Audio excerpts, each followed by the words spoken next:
Coming up, Broadway favorites are coming to Lowell, and the fight to cure diabetes. It's all ahead.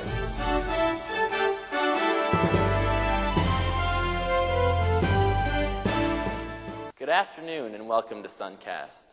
The sun will come out tomorrow. Annie and other great shows are headed to the Lowell Memorial Auditorium, and we have all the details. Annie and other classics will be taking center stage at Lowell Memorial Auditorium. The last time Annie was here was about 10 years ago, so we feel like there's a whole new crowd of kids that hasn't had the opportunity to see Annie. For families, there's also Sesame Street Live, the Disney Playhouse, and other favorites. We've got some great shows coming up starting this fall with our Lowell Performing Arts Series, which includes 6 great Broadway titles, including Annie, Wizard of Oz, Hairspray, Moving Out, and some others. We've also got some comedy coming in, including Ron White on November 15th, NBC's Last Comic Standing Tour on October 30th. And for many, the Lowell Memorial Auditorium is a lot cheaper than trekking into Boston. Our ticket prices on the whole are, in some cases, substantially less. And I think it's a really nice, intimate venue. It's a real jewel to have here in the city. And you know, it gives people an opportunity to see some of these world-class acts right in their own backyard.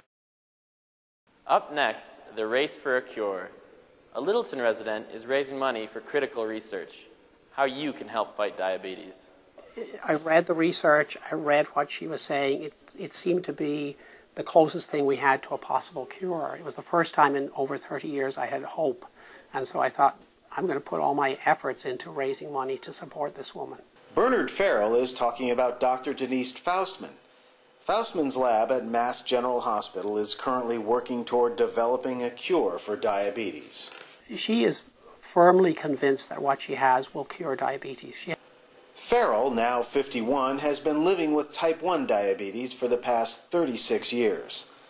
His body can't produce insulin naturally, so he uses an insulin pump to inject it into his abdomen. Well, I am permanently wired to an insulin pump.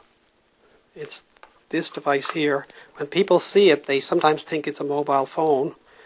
One person in the gym saw me in my underwear with this and thought I was very dedicated to be wearing my pager all the time.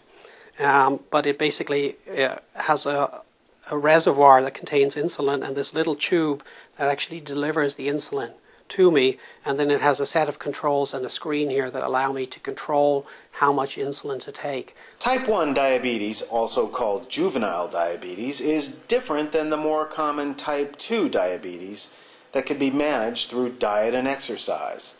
Farrell is an advocate for the disease and has his own blog as well as educational videos on YouTube to demonstrate diabetic devices.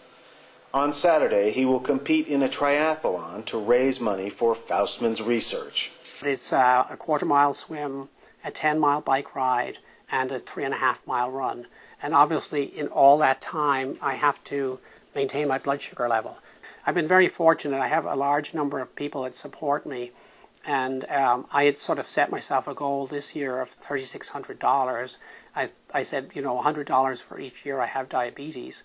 And so far I've raised about $2,800. So I'm very hopeful I'll actually get higher than $3,600, which is always a fun thing to do. To support Farrell, visit. Thank you so much for joining us. Have a great afternoon.